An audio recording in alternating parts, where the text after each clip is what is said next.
Mayor রোডের দখল কার? 28 August ঘিরে তুমুল জল্পনা। একই জায়গায় সভা করতে চায় তৃণমূলের দুই শিবির। অনুমতি চেয়ে পুলিশের দ্বারস্থ ঋতব্রতপন্থীরাও।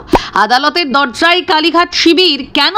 3 ভাগ তৃণমূল। এবার প্রতিষ্ঠা দিবসেও কি বিভাজন?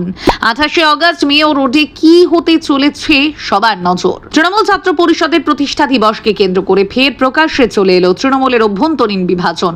প্রতি বছর কলকাতার ধর্মতলার মেয়র রোডে গান্ধী মূর্তির পাদদেশে তৃণমূল ছাত্র পরিষদ বা টিএমসিপির প্রতিষ্ঠা দিবসের বড় কর্মসূচি হয়ে থাকে। কিন্তু এই বছর পরিস্থিতি একেবারেই আলাদা, কারণ দলের মধ্যে তৈরি হয়েছে একাধিক শিবির, আর সেই বিভাজনের ছায়া এবার পড়েছে প্রতিষ্ঠা দিবসের কর্মসূচিতেও।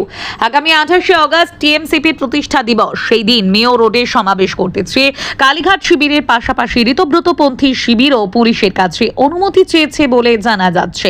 ফলে একই জায়গায় দুই গোষ্ঠী কিভাবে কর্মসূচি পালন করবে তা নিয়ে ইতিমধ্যেই রাজনৈতিক মহলে কৌতূহল তৈরি হয়েছে। ঋতব্রত বন্দ্যোপাধ্যায়ের তরফেও সম্প্রতি কলকাতা পুলিশের কাছে চিঠি দেওয়া হয়েছে বলে জানা গিয়েছে। তাদের পক্ষ থেকে মেয়র রোডে টিএমসিপির প্রতিষ্ঠা দিবসের কর্মসূচি করার অনুমতি চাওয়া হয়েছে।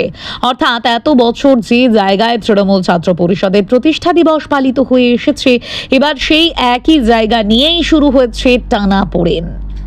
এদিকে সোমবার বিষয়টি নিয়ে কলকাতা হাইকোর্টের দ্বারস্থ হয়েছে কালীঘাটপন্থী টিএমসিপি। তাদের আইনজীবী বিচারপতি সৌগত ভট্টাচার্যের এজলাসে জানান, 28 অগস্ট কর্মসূচির অনুমতি চেয়ে গত 27 জুলাই কলকাতা পুলিশকে চিঠি দেওয়া হয়েছিল। এরপর পুলিশের কাছে থেকে কোনো উত্তর না পেয়ে 23 অগস্ট এবং 7 অগস্ট ফের বিষয়টি জানতে চাওয়া হয়েছিল বলেও আদালতে জানানো হয়।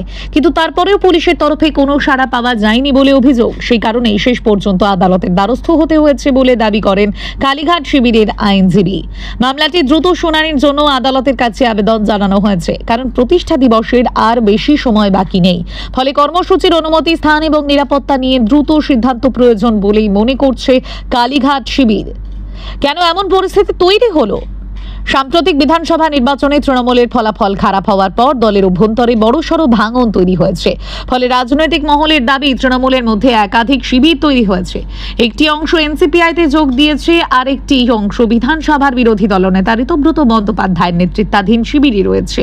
অন্যদিকে কালীঘাটকে কেন্দ্র করে তৃণমূলের আরেকটি অংশ এখনও নিজেদের সংগঠন ধরে রেখেছে। এই বিভাজনের ছবি আরো স্পষ্ট হয়েছিল 21 জুলাইয়ের কর্মসূচিতে। সেদিন দিল্লিতে আলাদা কর্মসূচি পালন করেছে এনসিপিআই। কলকাতাতেও কালীঘাটপন্থী তৃণমূল এবং ঋতব্রতপন্থী তৃণমূল আলাদা জায়গায় কর্মসূচি পালন করেছিল। তাই এবার প্রশ্ন উঠছে, টিএমসিপির প্রতিষ্ঠা দিবসেও কি একই ছবি দেখা যাবে?